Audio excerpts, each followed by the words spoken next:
Fun day of baseball, obviously. Today was about the kids and about the kid who I think is going to be just about everybody's favorite. There's going to be some weird discourse between him and the last number one prospect in the MLB pipeline. It's Konner Griffin, 19 years old, Pirates shortstop. The kid that grew up saying he grew up watching Acuna play ball, which, holy smokes, if you want to feel old, that's a way. Again, only 19 years old. This one off Ranger Suarez, exit velocity 104, and it went 374. And optically, it looks crazy because it went over absolutely everything. Really, really big-time athlete. Has one of those swings. I mean, could end up being a Bobby Wood Jr. player at some point on the road. But, again, hoping to be the first 19-year-old kid to make a MLB opening day roster since Ken Griffey Jr. So that matters. He had 2 jacks today, by the way. 2 of them. The swing looks so good. He's a really explosive athlete. Just checks every box. If you don't follow Lewis analysis already, you should. Definitely does a really good job kind of keeping, if you're a fantasy baseball player and you want the overall look at everything, definitely a great account to kind of have on the docket. But the big discussion I've been having with some people in Pirates world is he going to make the opening day roster? A lot of them believe he will not, because the Pirates want to get an extra year out of him. I think he will. I think it's going to be too undeniable. I think he's absolutely going to make the team, leaving spring training. So definitely keeping an eye on him. I have noticed, though, 2 parts. Guardians fans and Red Sox fans, hate seeing Konner Griffin on the timeline. In fact, a couple accounts I saw said they couldn't wait. They were going to mute Konner Griffin stuff because obviously the Guardians passed up on Konner Griffin, who, went outside the top 5. So it's not like he was really in that 1-1 group. Was Nick Kurtz, Condon, Caglione, and Bazzana, and Chase Burns if you were going to go pitcher. That was the group A1A. I don't know how much of a shot Konner Griffin had to go number 1 overall. But, Boston fans, I think, are being really loud about Roman Anthony because, they feel like they've got kind of the special one people should be talking about. And I've seen some more, Roman Anthony content than that I'm used to seeing. And one of the things that's happening is I think everybody feels Boston fans feel like Roman Anthony is being absolutely slighted. And I did see that I believe they're the only team in the entire majors to not have a single player projected over 20 home runs. And I think we're setting up for some pretty unrealistic expectations in regards to him. Does this team have a better player than Roman Anthony? First team that pops up is the Orioles. I'd probably say Pete Alonso or Gunnar Henderson is better than Roman Anthony, at least for this upcoming season. But they don't agree. They're a joke. I was thinking maybe Gunnar. Not after last year. Gunner's good. Yeah. Corey Seager. No. We want to talk about a guy staying for 1 healthy. year? For For 1 1 year, year? staying healthy. Over Roman Anthony. For 1 year? Career-wise, Roman Anthony, absolutely. But for this year, who's going to have a higher WAR, Corey Seager or Roman Anthony? I'm going to take Corey Seager. If you could tell me right now, Roman Anthony, who has a better chance to win MVP this year, I would say Roman Anthony over Corey Seager. I think at this point I'm doing Roman Anthony's already there.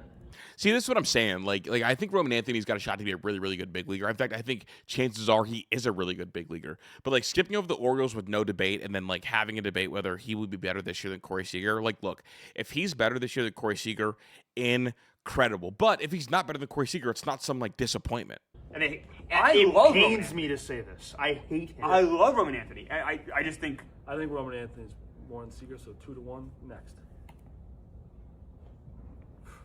I mean, Mike Trout, right? I want to say Mike Trout so bad, but obviously no. Yeah. Yeah, Juan Soto. Soto's better. Yeah, Soto's better. Okay. Yeah. At least we're there. Honestly. At least we're there with Soto. Lindor. No. I'd say you could argue I'd say Lindor is going to have a Lindor's higher better. WAR than Roman Anthony this year. I think This is a Lindor's- shortstop position. That's what we're going by. I think Soto Lindor's for sure. Lindor's But it's you want to go by WAR position, but you don't want to give it to Gunnar Henderson. I don't know. WAR last year. 5 is 6. Roman had a 3-1 in 60 games. Or Roman's something. awesome. I love Roman Anthony. And like I said, I would buy his stock. Not Soto maybe, but everybody else we've mentioned. I would buy. You can't say so. I mean, Roman Anthony's going to be a great player. I do worry that we're kind of getting too loud. And then I saw this post on Twitter. Hogdale. Are Red Sox fans going to be disappointed if Roman Anthony is just a 130 bat with solid defense that puts up 4 WAR? Would Roman Anthony be your team's best player? Tier list. From a Blue Jays fan, and it spurned me. I wanted to talk about it a little bit. He posted in response to Nianasaur putting up a graph or a tier list. Sorry, that's what things are called. Saying like, would Roman Anthony be your best position player in 2026? And this Blue Jays fan said, are Red Sox fans going to be disappointed if Roman Anthony is just a 130 bat with solid defense and puts up a 4 WAR? I can confidently say, yes, I would be very disappointed if Roman See, that's insane. Anthony was just that, because he's much better than that. Roman Anthony last year, and it just shows how we as Red Sox fans need to spread the gospel of Roman Anthony more. Roman Anthony last year, in 70 games, put up 3.1 baseball reference WAR and 2.7 F WAR. Like, that's tracking for either 6 to 7 WAR, depending on your flavor of WAR that you like. Roman Anthony is a superstar. This is a guy where if he plays this year, he plays a full 162, he could easily get MVP votes. I would say if he does play a full 162, he will get MVP votes. Will he win the MVP? Probably not this year. It's not his time just yet. Do I think it's completely and ridiculous and out of the realm of possibility that he did it? No, he's that fucking good. Look at his defensive metrics. Look at his batted ball metrics. Look how elite he is in terms of his presence in the batter's box. The way his plate discipline, which is just better than 95% of any players in this league. Literally the only thing he needs to figure out a bit more is putting the ball in the air slightly more. That's what he has to figure out. He is among the elite defensively already. I believe he was, 5 defensive runs saved last year in, again, 70 games in Fenway's right field, which is the hardest right field to play in the sport. And when he hits the ball, he hits the fucking piss out of it, dude. Dude, here's the thing. It's like this, Hogdale, like this is, obviously 40,000 views already. If Roman Anthony doesn't live up to his standard and he gets clowned, this is what happens, right? Like in the world of like internet baseball. He'll have a take like this. I think Roman Anthony's a really, really good player. I think he's a really, really good young player. Obviously, has superstar potential written all over him. If he has a season under 4 WAR and Hogdale gets clowned for it, Hogdale's going to be like, 3.5 WAR is good. Look who it's better than, and list off things. And then other baseball fans that didn't see this initial video are going to think, what? 3.5 WAR from this player is really, really good. And it's like, no. I'm holding him to a higher standard than I'm holding him to his standard almost. And so it's going to cause some toxic discourse. And also, I've seen Boston fans being really grumpy about a lot of the love that Konner Griffin's getting. Because I think Pirates fans are being loud about, Konner Griffin's the next superstar, like this, that, and the third. And it's funny because it's like Roman Anthony was the president under last year's Christmas tree. Who's the president under this year's Christmas tree, like spring training wise? And I think it is Konner Griffin. But you're seeing Boston fans project and talk about Roman Anthony like he's going to be a top 5 outfielder in the sport, which it could happen. I would probably bet against it. But it's like takes like this that is going to lead to Roman Anthony maybe getting some hate down the road that he doesn't deserve.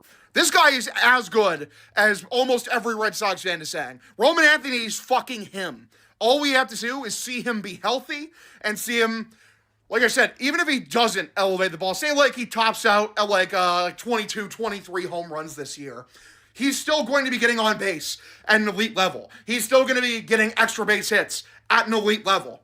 I expect Roman Anthony to be anywhere from a 5 to 7 WAR player this year. That's how fucking good he is. 5 to 7 WAR. Good God. And then you see this. Obviously, Pirates accounts leaning into it. Jake Mangum ends up with a triple after Roman Anthony disappears in the corner. Definitely optically a strange moment. Strange. Kind of just was in the corner, right? Is that him in the corner?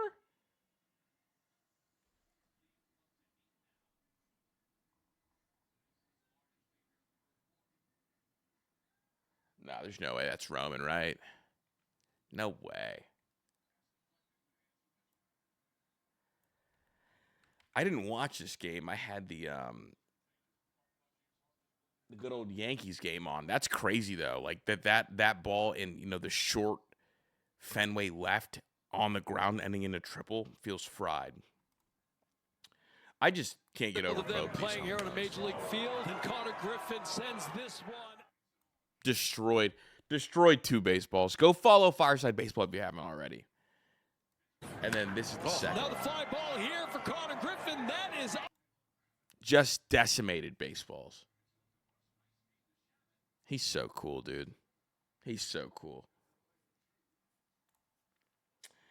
Speaking of that draft class, Charlie Condon, who people were kind of concerned with some of the swing and miss stuff, even I believe in single A and somewhat in double A, destroyed this baseball. The 3rd furthest home run in baseball, spring training so far. This ball was absolutely crushed.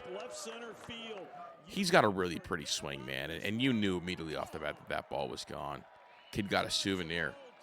Just a destroyed baseball. And his swing looks put together. It looks fluid.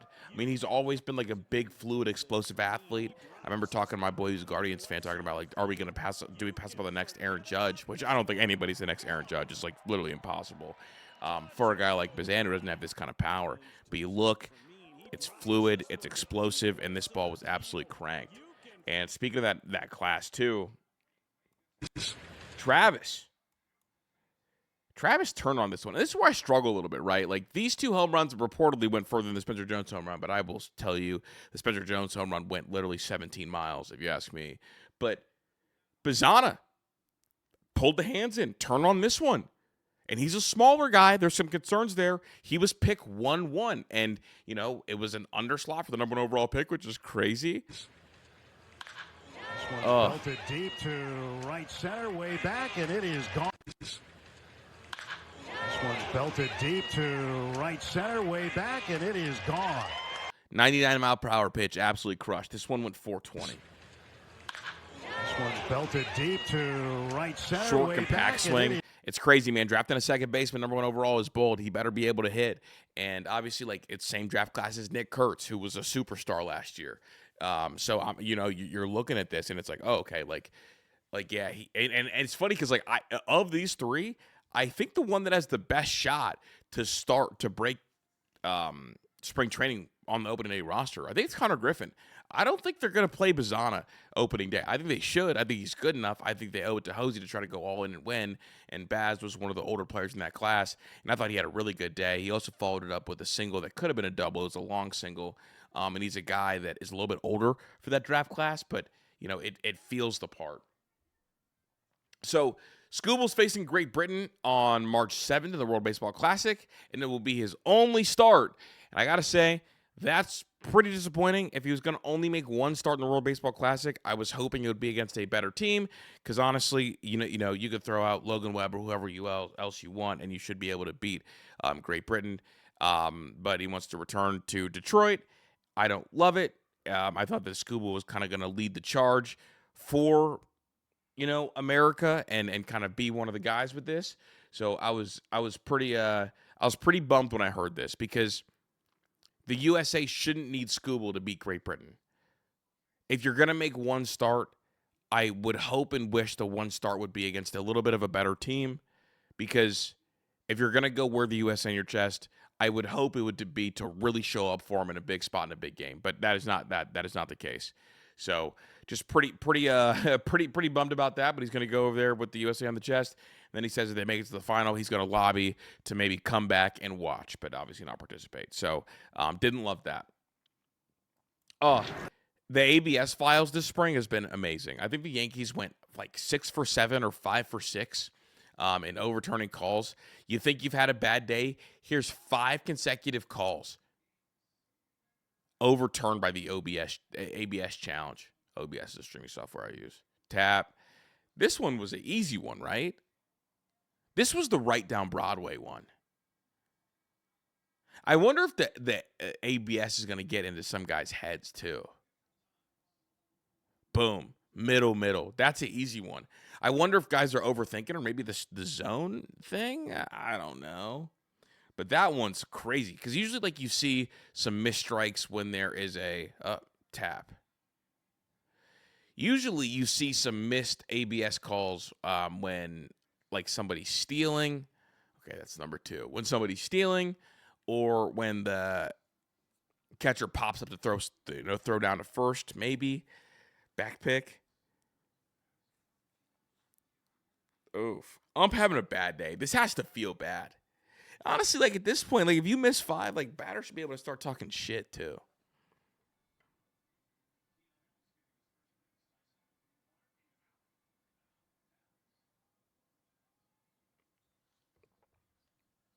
Oh. Literally can't catch a break.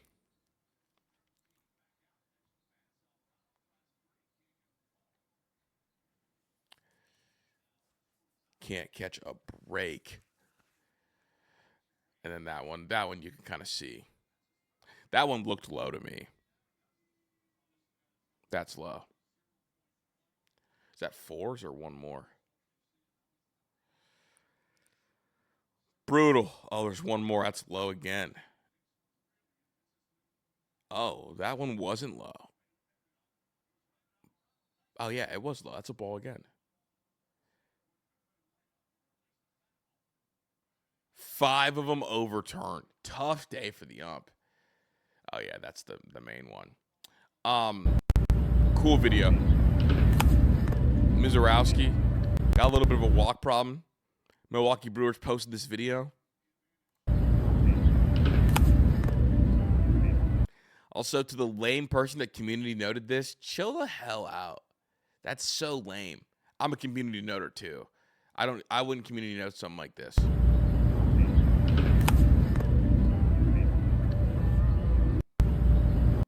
And then I believe they posted how they did it for the video editors out there.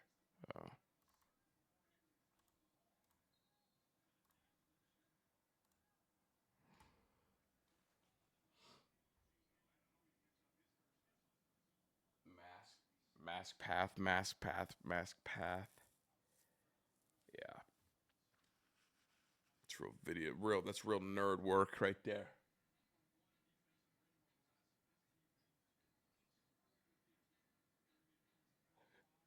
The After Effects timeline pick is crazy. Crazy. Is there a longer article on it?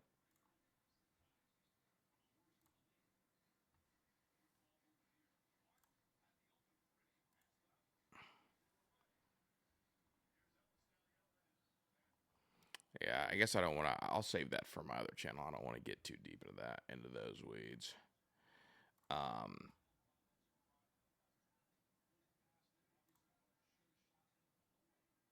What he needs. There he does. I see so much Garrett Cole and Chase Dollander. And doesn't get what he needs. There he does. So much. A little bit lower arm slot, like the arm goes kind of out to the side a little bit.